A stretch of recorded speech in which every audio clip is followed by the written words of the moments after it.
You are listening to the Critical Mass Radio Show, Orange County's business talk show, focused on exploring topics of interest to CEOs who are leading middle market companies. With your host, Richard Franzi.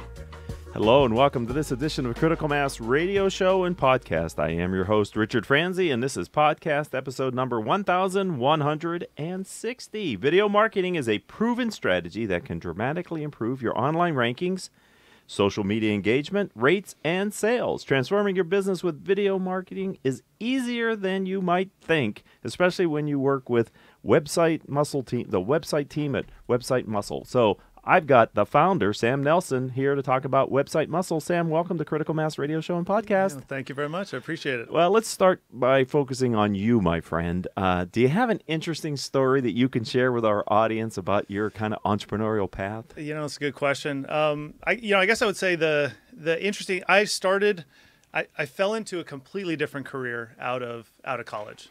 Fell into a career doing commercial mortgages. And it was doing that for a number of years. And over time, I was basically working for myself. Right. Eventually, I had to build my own website to kind of do marketing. And I realized that I just loved the process of building something rather than selling a kind of an intangible service. Sure. But actually building something was a lot of fun. And I decided to go all in. So I left that career. I had a new house, a new mortgage, a new kid, and a wife wondering what's going on. And I bought every coding book I could find. So you didn't go to school I did not to go study programming? Yeah, not to study programming or design. I was actually a psychobiology major at UCLA. Okay. So I was going to go to medical school. Okay. But then, obviously, that changed. I took some business classes and ended up graduating. But over time, I ended up loving the process of building something. And so I taught myself how to do code, which then led me to be able to build websites that didn't look great. But then I'd teach myself how to do design. And over time, I just said, okay, I can make this into a career. And I just went out and hit the streets and started the business, and then eventually got busy, hired somebody, hired another person, got a real office, moved out of the garage. Right. And just started it from the ground up. So your wife, I've not met her, but she's a wonderful person to hear that story because that's a pretty risky decision you made, right? Yeah, thank you, Tyree. Right? Yeah, absolutely. It was tough. It was a necessity, but also it was, kind of like the back's up against the wall. I have to try something new. Okay. And so we made it happen. Right. But I mean, in those moments, I think there are a ton of entrepreneurial stories. I have my own that talks about how having a supportive spouse can make a huge difference because you both have to be, even though you're the one starting the company and running it, you both have to be involved in the decision and committed to the outcome, right? Yeah. Or else it could make it very stressful. That's right. And I would say it was very stressful at the beginning. Even with her support. Yeah. And right? Then over time, we got more and more connected. And did you ever sit there and go, in that garage? I don't know. I can only envision you. You're kind of a tall guy sitting in a corner of your garage. I tried to get out a lot. Right. But no, I loved it. I loved helping people. Okay. When you're in the kind of a mortgage business, you're working, but you're a broker. You're working in between a borrower and the bank, and it was very difficult. And this was, I can really help somebody with their online business, with their website for their business, and it was fun. So when did you start Website Muscle? So it's been 10 years now. Wow. So 10 years. Yeah, 2008? Yeah, that's right. Wow. Yeah. I'm very, very excited. 10 years is that's a milestone. Here, bring it up here. Yeah, thank you. Good job, that. right? Yeah. And you started it in the throes of the Great Recession. Yeah. Which is never an easy time to start a business when people are freaking out. But what I've learned, everybody needs the small business, kind of that middle market. They need help with their online presence, with what's going on with their website, with how to do email marketing, with how to do video. Right. Is that your niche? Yeah, so we build websites and we help businesses do kind of video marketing. But who do you do it for these middle market, smaller companies? Is that who you're servicing? Yeah, so they're B2B companies typically. Okay, usually so B2B. Usually professional services. So pay attention out there, yeah. CEOs, if you're a B2B. B2B, professional services, companies, manufacturing. Okay. Usually they're $1 million to, I'd say, $10 million in revenue. Okay. And primarily in Orange County. Usually the businesses that are looking for a company like us, they want to talk to somebody in person rather than a company, across the country or overseas. They want some real help from a real person. So when you get in there and you see what they currently have, can you talk about their current state? And I'm not asking you to name names, so we're not going to reveal any secrets to any Right. of Sam's current clients. But what are you finding their platforms, their websites look like when they call you in and they need your help? I mean, is it? It usually is just not intentional. Usually there's a website Oh, that that's was a good- put up yeah. based on a template that they found that they thought looked good, Right. but it doesn't actually speak to exactly who their customer is. It doesn't address the problem that they actually solve for the customer. It doesn't show what the future looks like after you work with them. Okay. So there's this whole marketing message that hasn't been defined a lot of times. Do they know it and they just didn't put it on their site, or is That's that a- part of your value add? That's a part of what we do. There was a book that came out last year called Building a Story Brand, and it teaches companies how to tell stories, how to tell the story of their business, their customer, and how they help them. And we go through a process very similar to that, where we work with a business. Because here's what I would say. A lot of them don't know their story. They don't know, or they haven't spent the time to define exactly who their customer is and how they help them. So we go through that process with them. But some of them do. Some of them have gone through, some business classes, or they've been to some mastermind groups where they've kind of developed, okay, here's who my customer is. Here's our value. Now we need to build a website to support that. And that's what I say. You need to know your marketing message first and then build an online presence to support it, rather than just, hey, let's throw up some stuff online without any real intention around it. So we're talking with Sam Nelson. His company is Website Muscle. We've talked a little bit about his background, a little bit about their niche, a little bit about their unique differentiation. But I'm going to ask you to give away something for free if you can, because many in the audience listening live on OC Talk Radio or maybe on iTunes, podcasts, whatever in the future, how do you first help a CEO of a middle market company begin the process of understanding who their core customers are? I mean, what is that? Is there a secret that you can at least give these people to think about today? Man, that's a really good question. There's a few different ways that I would look at it. Okay. Usually I'll say, let's open up and look at who did you work with last year? Who are your best customers? Because they have customers, yeah. right? Who are your best customers? And then maybe even who are your most profitable customers? Those are the ones you want more of. Yeah. You definitely want to make a list of those. And then what are the characteristics that define them? Okay. And then how are you actually helping them? Where have you heard really, really good feedback from? And then we go through the process where we define, again, who your customer is, what problem you're solving, what commitments you make to your customers.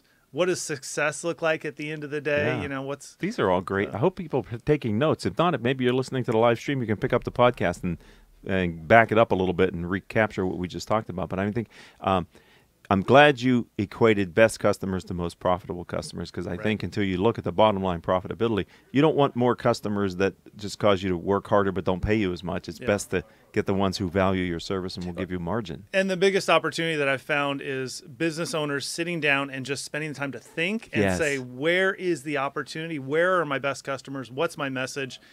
And then go forward, rather than what a lot of business, it's the day to day. I'm putting out fires all day long. You need to step away for a minute, define it, and then build it. Well, that's one of the unique advantages of an ongoing concern, is just what you said, Sam, is that they have clients, they can look at, they have data. It's not like a startup who has to anticipate who their persona is of their ideal customer. They can look in their database and they can pick and choose to get more of the ones that they want and less of the ones that maybe that they don't want as much going forward. And we always say, okay, once you define who exactly that customer is, now where do they hang out online? Okay. And then is it they're looking for my service already? Well, then I need to start showing up in Google. Or is it they're not looking for me? I need to do some advertising. Yeah. I always find that a difficult question with B2B companies, smaller size. Right. To have them actually know where they think those prospects hang out, because that's a hard question to validate their correctness. But I imagine that's one of the advantages of a digital strategy, is you can iterate that a bit, right? That's exactly right. Yeah, iterate and try different headlines, different images, different market segmentations. The online platforms have made it so effective to try different. And it's cost effective. Right. For companies to these do size, right? Small tests. Right. Small tests. Yeah. Yeah. Absolutely. You can before you spend the big bucks, you can sort of figure out what's the right pond to be fishing in. Yeah. Right. It's fun. So then when you put your energy behind it, you can expect a little better return. That's right. And then you get the website muscle going, baby. That's right. Okay. So tell me the name. How? Why? What? Oh gosh! So 10 years ago, it was you're coming up with a company name. You're thinking, I want a company to be strong, be effective, be powerful. Look at that. He's a branding guy too here now. But I went with Marketing Muscle first. Okay. And that domain name cost $50,000. Oh my goodness. And Website Muscle cost $10. so I went with that one. That's a teachable moment there Yeah, for that's you right. entrepreneurs, right? You can have aspirational goals, but we always have a budget too. Yeah, that is a great absolutely. story. Yeah, Thank it's you for just fun. sharing. So I think we've touched on some of it, but let me go back. In addition to this great conversation we just had, which I think you've delivered a lot of value to the audience already, we're just halfway through the interview, but what else do you feel makes your company unique? Because it's not just you with your genius, you have people. Congratulations on having people. Yeah, thank you. That's awesome. Thank you. A couple of the big things that we try and do as a company is we hit every single deadline that we put out for a project, and a lot of website companies don't. That's one of the biggest kind of problems in our industry is website companies put out deadlines that they never hit or they disappear. Can I ask you why? Is that because they are over-aggressive on the lead time, or they're not really staffed to do the work as they, you know what I'm saying? I mean, what is that? They don't Is have, it the customer changing their spec on you too? Because sometimes that happens, doesn't it? A little feature creep. Yeah, absolutely. Well, that's where deadlines can change. Basically, those can change, but it's not. Why is it? That's a good question. Okay. Would you come back and answer Yeah. that question for my Oh, audience in the man, future? that- Because I think most audience listening to this show, they're going to go, man, the last time I touched my website, it was somewhat of a painful experience. Right. Right? Took longer, whatever, the Yeah. effort. So if you Lack of communication is a big thing we hear. Right. So we over communicate. Okay. Send Okay. them videos explaining different parts of the Oh. process, explaining things that we're. And then you're walking through. local, so if they want to get yourself into their office, Yeah, multiple in-person right, meetings. you can't hide. Our goal is to be a friendly face, to over-communicate, to make it a good experience to, Right. to build a website. Right. But number one is define the marketing message so that we can build an effective website. Got We want it. the process to be good, but number one, we want it to be Is it hard to effective. find people in this thing? I don't know when the last time you had to hire someone to expand your team, but are you finding it? Because you're in a hot space, right? I mean, Yeah, there's always kind of designers looking for designers isn't as difficult, but content writers, can maybe be a little bit more challenging. I guess I'd say finding the needle in the haystack. Okay. I mean, fit your culture. That's right. Not only can do the work effectively, but then fit the culture within the company, and then really wants to help customers.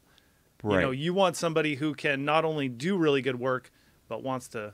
Because that's what's your up? brand. Yeah. I mean, that's why you right. started this company, was to help people. If you Right. hire people who don't like helping people, there could be a problem there. Right. And I'm no branding expert like you, but it just seems to me culturally that's probably more It's all- important than their skill set. It's all about the people. I mean, the experience that a customer has will determine how satisfied they are, and Right. if they ever refer you, ever come back. That's your brand. That's right. Their direct I mean, I experience. think we're in the website space and the video space, but at Uh-huh. the end of the day, we're a customer service company. right? I mean, that's what we really do. A problem-solving Right. customer service. that's right. Okay. All right. Well, we're talking with Sam Nelson, whose company's Website Muscle. We're ranging conversation here today on Critical Mass Radio Show and podcast, and I just looked up the clock, and my goodness, it has spun by, my friend. We have like 6 minutes left here for your wonderful interview, and I've got all these questions left to ask him. So let's put it in hyperdrive. One of the things I was excited to have you on the show was to sort of talk about what are the smart ways in online marketing 2019? What are you seeing, and what advice could you give to our CEOs? Yeah, great question. So we're asked all the time. Businesses come to us and say, "What should I be doing going forward for Right. their online marketing?" And we say video. It's got a part of your online marketing has to be video, because that's just where the internet's going. I say it's going towards video, but it's kind of already there. If you open Facebook, if you open LinkedIn, it's almost all video.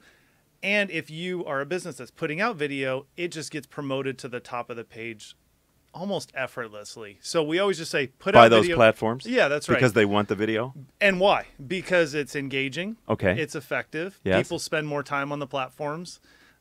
It helps messages get across. Like we build a lot of websites, and a lot of them are fairly static. It's images and it's text.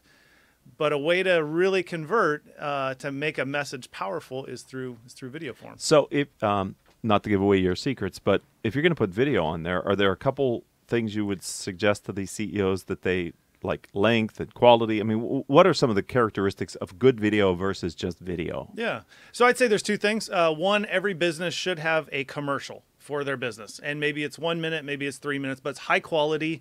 It's very well done. You're working with a very professional videography company, Okay. but very well done. The second thing is an ongoing video marketing strategy. So that's what has to be created, because they're fairly simple videos, but you're explaining maybe the products that you manufacture, or maybe parts of your service, or maybe frequently asked questions that you get. You're creating these videos, and then the real power is you can leverage them. You can leverage them. You can transcribe them and make them into blog posts for your website. Sure. You can post them on all of your social media channels, and that's the best social media content you can post.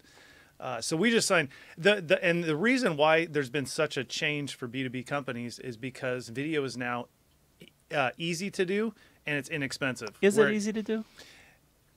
The technology is easy. Getting in front of the camera, that's something that people got to work on. And I say, if you see that as a viable option for your business, then go all in. Practice. Okay. You know, practice. You mean every as day a performer? Yeah, being in front of the camera. Right. And is that valuable in your experience to have because a lot of these companies, I have to believe, are either founder driven still or heavily dominated by the CEO. Is it valuable to have that person present on the website? I'd say absolutely yes, if possible. Okay. If not, it could be a marketing person. They could even outsource a spokesperson to come in and basically an actor to do it. Okay.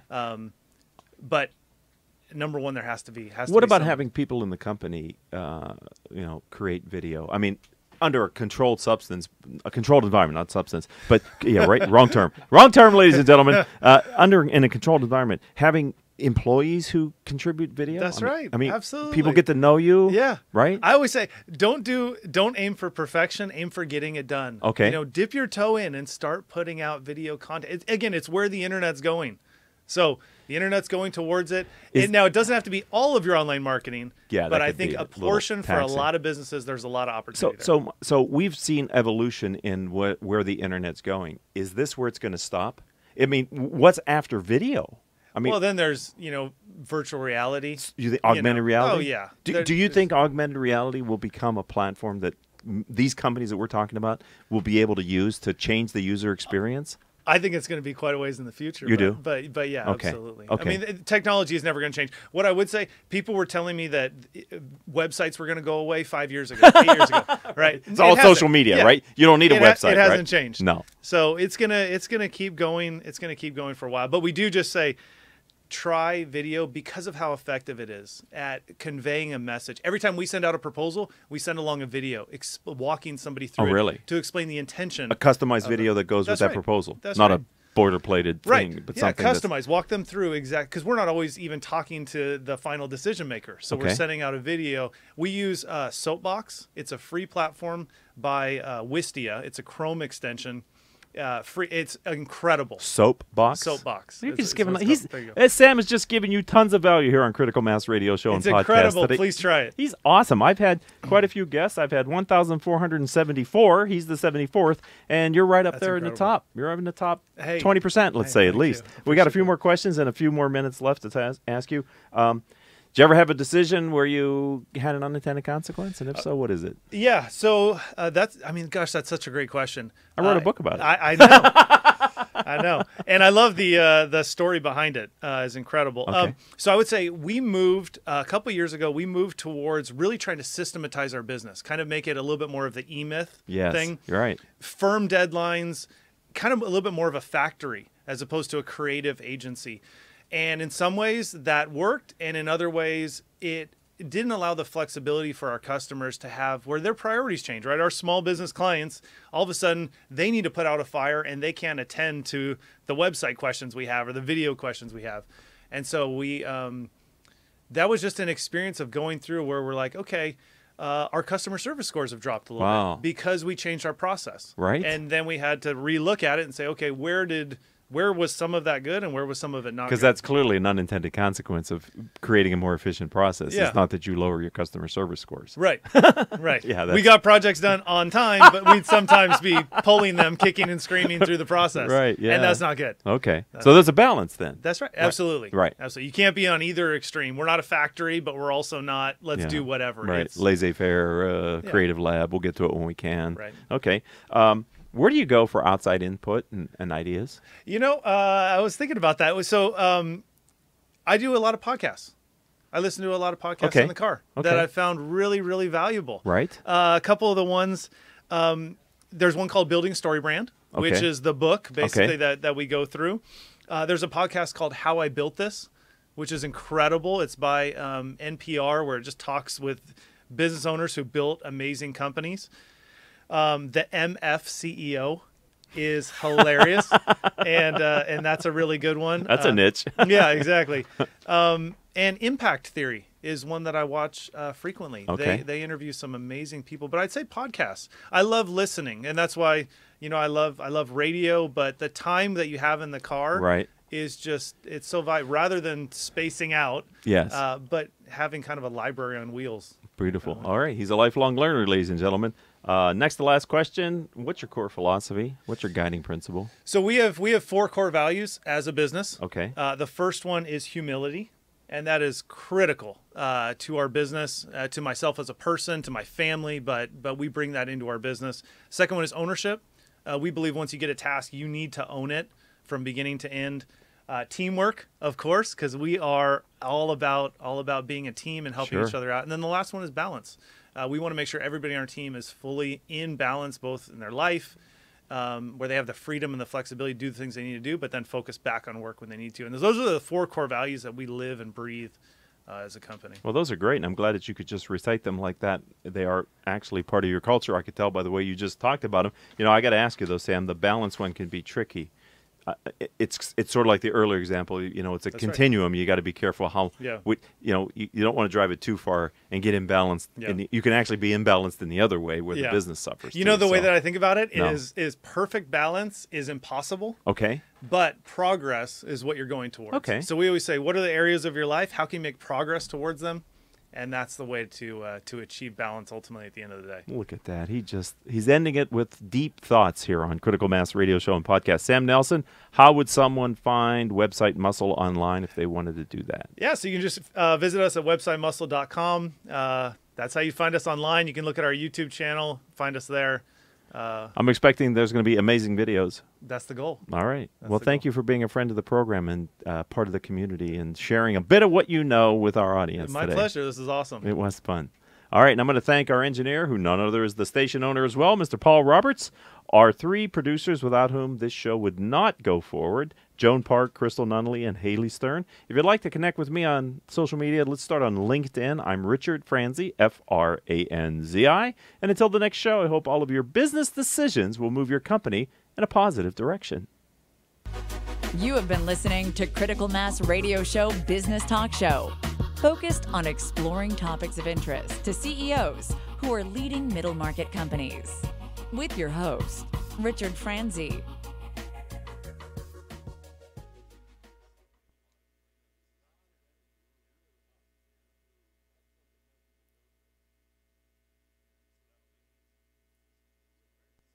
Imagine what it would feel like to lose everything: your job, your home, your family, your dignity. This has happened to thousands of the men, women,